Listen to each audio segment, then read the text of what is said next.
गंगा तेरा पानी अमृत झरझर बहता जाए, युग युग से इस देश की धरती तुझसे जीवन पाए।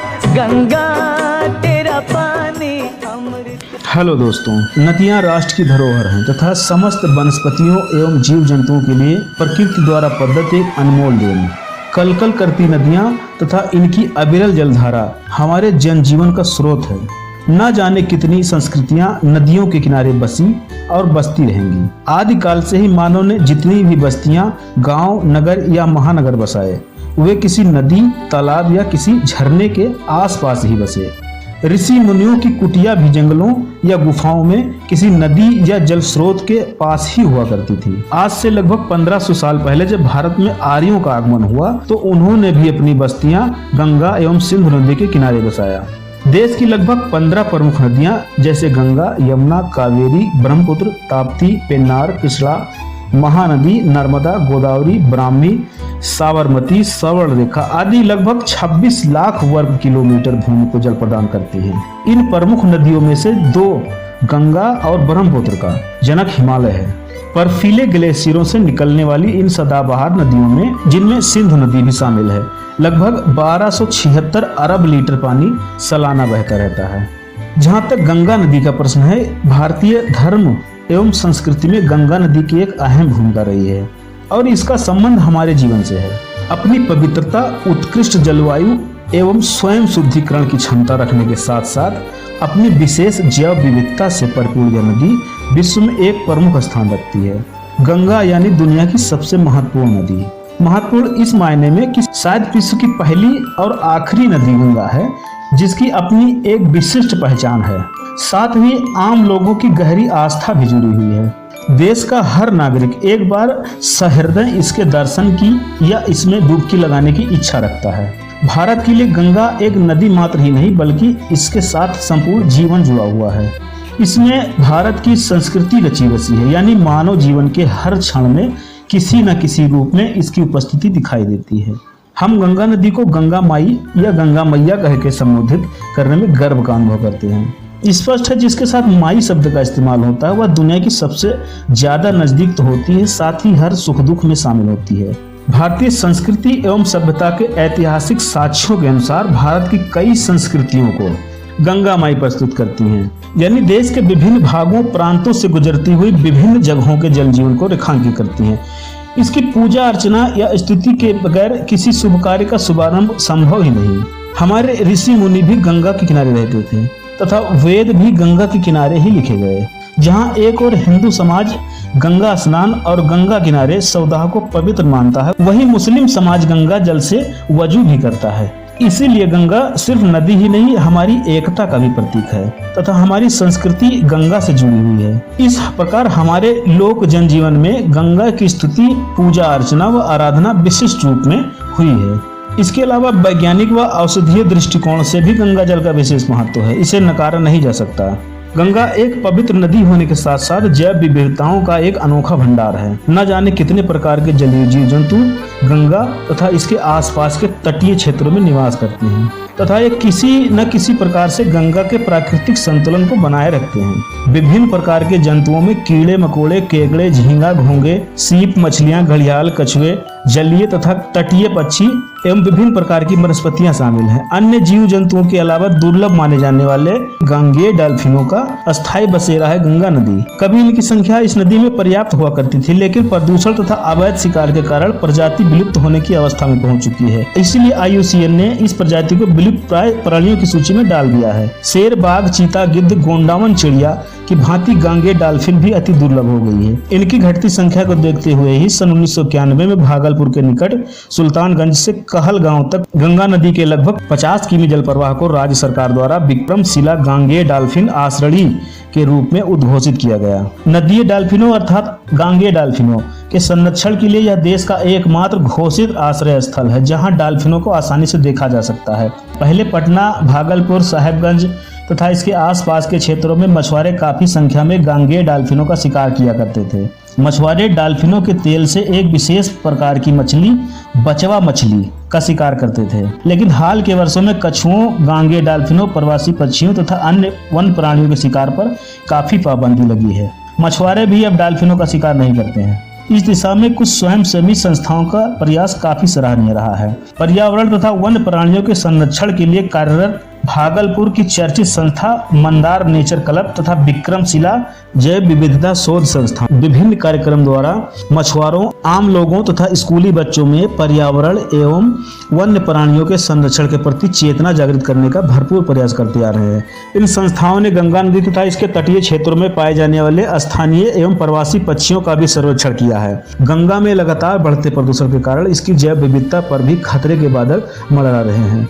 गंगा हिमालय से निकलकर हरिद्वार, प्रयाग, वाराणसी, पटना, मोकामा, सुल्तानगंज, भागलपुर, कहलगांव, साहेबगंज, फरक्का एवं कोलकाता होते हुए बंगाल की खाड़ी में जा मिलती है। लगभग 2500 किलोमीटर लंबी गंगा कानपुर, वाराणसी, इलाहाबाद, पटना, मोकामा एवं कोलकाता में सर्वाधिक प्रदूषित है। आश्चर्य की बात है कि गोमुख से गंगा सागर तक की यात्रा में अनेक तीर्थ होने के साथ साथ अनेक गंगा रक्षा समितियां भी कार्यरत हैं, फिर भी गंगा का प्रदूषण कम होने का नाम ही नहीं ले रहा है। गंगा में जो इस कदर प्रदूषण बढ़ा है, इसके पीछे कई कारण हैं। यदि हम गंगा के उद्गम स्थल को ही देखें तो पाएंगे कि हिमालय की तराई क्षेत्रों में वनों की अंधाधुंध कटाई हुई है। वन विनाश और सड़कों के निर्माण आदि से करोड़ों टन मिट्टी यानी गाद गंगा में फेंकी जा चुकी है। एक आकलन के अनुसार 1 किमी लंबी सड़क बनाने में हिमालय में लगभग 50 से 70 हजार घन मीटर पहाड़ को विस्फोटों से उड़ाना पड़ता है। इस प्रकार यह चट्टानी मलबा गंगा और उसी सहायक नदियों में समा जाता है। इसके अतिरिक्त भूस्खलन, गढ़वाल में बसे नगरों की गंदगी से गंगा में प्रदूषण निरंतर बढ़ रहा है। पहाड़ छोड़कर जब गंगा मैदानी इलाकों में आती है तो उसे कारखानों और शहरों के सीवरों की लाइनों से आती गंदगी और कचरे का सामना करना पड़ता है। इस प्रकार गंगा का जल जिसे अमृत तुल्य मानने वालों की अभी कोई कमी नहीं है। निचले इलाकों में पहुंचते पहुंचते इतना प्रदूषित हो जाता है कि वह आचमन लायक भी नहीं रह जाता। सचमुच जब कोई कहता है कि गंगा का जल आचमन करने योग्य भी नहीं रहा तो लगता है कि करोड़ों भारतीय नागरिकों की मां की पवित्रता पर कोई उंगली उठा रहा है, लेकिन यह वास्तविकता है। प्रदूषित तथा संक्रमित जल का सीधा असर हमारे स्वास्थ्य पर पड़ता है और लोग डायरिया, पेचिस, टाइफाइड और गैस्ट्रोएंटाइटिस जैसे घातक जल जनित रोगों के शिकार होते जा रहे हैं। कभी कभी कुछ विशेष स्थानों पर जल में किसी तत्व की मात्रा अधिक हो जाती है, जैसे फ्लोराइड की मात्रा बढ़ जाने से दांतों और हड्डियों संबंधित रोग मानव को अपने शिकंजे में कस लेते हैं। मानव ही नहीं, अनेक जलीय जीव जंतु जैसे मछलियां, डॉल्फिन तथा विभिन्न प्रकार के शैवाल जल प्रदूषण के सर्वाधिक शिकार होते हैं।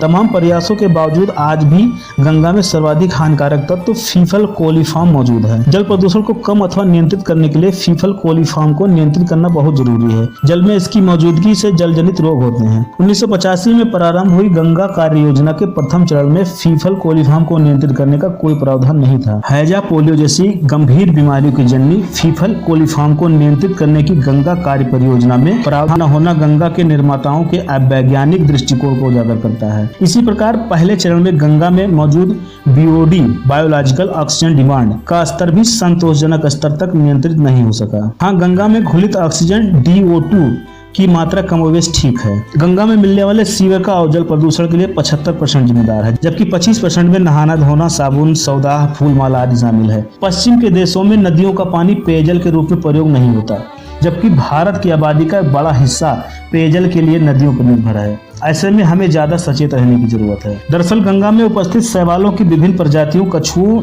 एवं घड़ियालों की यह विशेषता थी कि गंगा की गंदगी को बखूबी समाप्त करते थे। कछुए और घड़ियाल तो गिद्धों की तरह जलीय पारिस्थितिकी तंत्र के सफाई कर्मी होते हैं, जो सड़े गले मांस मछलियों को खाकर जलीय पारिस्थितिक तंत्र को स्वच्छ तथा प्रदूषण मुक्त रखते हैं। लेकिन वर्तमान में प्रदूषण तथा अवैध शिकार के कारण गांगे डॉल्फिनों के साथ साथ इनकी संख्या में भी काफी गिरावट आई है। गंगा में रेत एवं गाद के जमा होते रहने से शैवालों की प्रजातियां भी तेजी से घटती जा रही है, जिसके कारण गंगा की स्वयं शुद्धिकरण की प्रक्रिया भी ठप होती जा रही है। यह मान्यता भी प्रचलित है कि गंगा प्रदूषित नहीं हो सकती, क्योंकि इसकी अपनी एक शुद्धिकरण की क्षमता है। वैज्ञानिक कसौटी पर भी कुछ हद तक यह बात खरी उतरती है, क्योंकि अपनी विशाल लंबाई चौड़ाई, जल की प्रचुर मात्रा एवं इसमें पाए जाने वाले लगभग 300 प्रकार के शैवालों के कारण यह अपने आप को अपनी ही क्षमता से प्रदूषण मुक्त कर देती है। लेकिन जिस बड़े पैमाने पर इसमें प्रदूषण तत्व को डालने का सिलसिला जारी है, इससे लगता है कि गंगा खुद को साफ करने की क्षमता खोती जा रही है। विश्व प्रसिद्ध श्रावणी मेले के उद्गम स्थल सुल्तानगंज बिहार का एक प्रमुख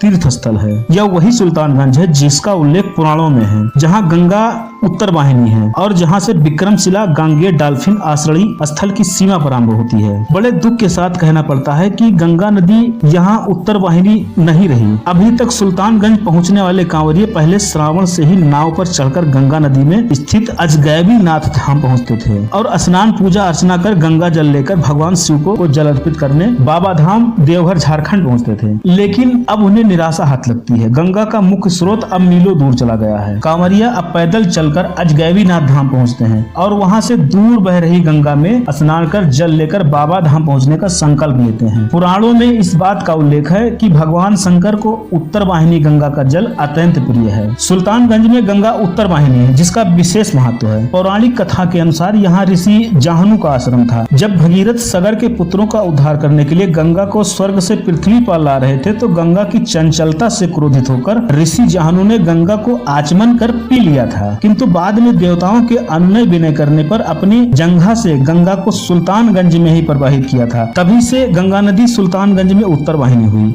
और पतित पावनी गंगा जाह्नवी भी कहलाई। तभी से श्रावण मास में सुल्तानगंज की उत्तर वाहिनी गंगा का जल कांवर में लेकर बाबा धाम को अर्पित करने की एक अटूट परंपरा चल पड़ी जो आज भी कायम है। श्रावण मास में सुल्तानगंज से देवघर तक करीब 100 किमी के विस्तार में कांवरियों के कांवरों में लचकती मचलती गंगा मानो बहती सी जाती है, जैसे दो दो गंगा बहती हो, एक सावन में बाबा धाम की ओर तो दूसरी बंगाल की खाड़ी की ओर। लेकिन आपको यह जानकर आश्चर्य होगा कि सुल्तानगंज में गंगा नदी का स्वभाव पिछले 7-8 वर्षों से काफी बदलता आ रहा है। लेखकों ने जो कई वर्षों से गंगा की जैव विविधता तथा प्रवासी पक्षियों के सर्वेक्षण तथा संरक्षण कार्य से जुड़े हैं, अपने सर्वेक्षणों के दरमियान पाया है आधा सावन बीत जाने के बाद ही गंगा दक्षिण से उत्तर की ओर बहती है। यह प्रश्न उठना स्वाभाविक है कि क्यों गंगा नदी अपना स्वरूप बदलने पर आमादा है। एक और धर्म भीरू और पुरोहितों का मानना है कि घोर कलयुग आ गया है, सब कुछ उल्टा पुल्टा हो रहा है। लोगों की आस्था हम पंडित पुरोहितों पर कम हो गई है। श्रद्धालु कम से कम दान दक्षिणा देना चाहते हैं। जब पंडितों का परिवार ही भूखों मरेगा तो गंगा मैया तो रूठेंगे ही। दूसरी ओर विज्ञान पर विश्वास रखने वाले हम जैसे लोगों का मानना है कि गंगा नदी की दिशा बदलने का मुख्य कारण उसके गर्भ में बढ़ता गाद यानी मिट्टी है। बढ़ते गाद के कारण ही आज गंगा की गहराई घटती जा रही है। इतना ही नहीं, फरक्का में गंगा नदी को बांधकर उसके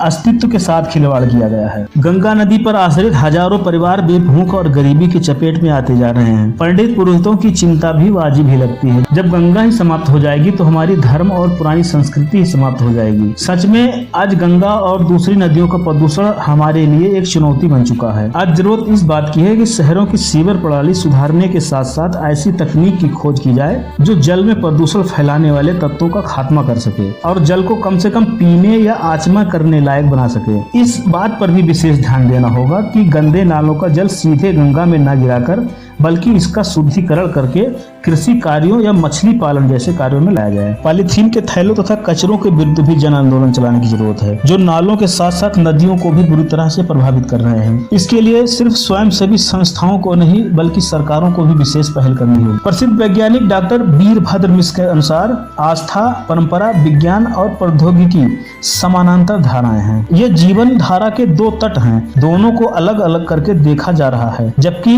गंगा के निर्मलीकरण अभियान में दोनों का सामंजस्य जरूरी है। पर्यावरण के क्षेत्र में कार्यरत विदेशी गैर सरकारी संगठनों की दृष्टि में भी गंगा विश्व की एक महत्वपूर्ण नदियों में से एक। गंगा की मुकम्मल सफाई नहीं होने से वे भी दुखी हैं। इसलिए आम नागरिकों, वैज्ञानिकों तथा भारतीय संस्कृति एवं धर्म में विश्वास रखने वाले सभी व्यक्तियों का यह नैतिक कर्तव्य बनता है कि हम गंगा को जीवित रखें, इसे प्रदूषण मुक्त रखें। यह जीवित तभी रहेगी जब इसकी जैव विविधता बनी रहेगी। भारत को बचाने के लिए गंगा को बचाना बहुत जरूरी है। पटना में रूठी गंगा को मनाने का प्रयास किया जा रहा है। यह प्रयास कब और कहां तक सफल होगा नहीं मालूम। बहरहाल गंगा के अस्तित्व को बचाने के लिए जो भी प्रयास रहे हों, हमें भी लगता है कि राम और रहीम की यह गंगा सचमुच मैली हो गई है। शायद हमारी गंगा मैया को फिर से तलाश है एक नए भगीरथ की, जो पृथ्वी पर इसकी अस्मिता एवं जैव विविधता दोनों को कायम रख सके। दोस्तों, यदि जानकारी अच्छी लगी हो तो कृपया शेयर करें। यदि चैनल पर नए हो तो सब्सक्राइब करें। धन्यवाद।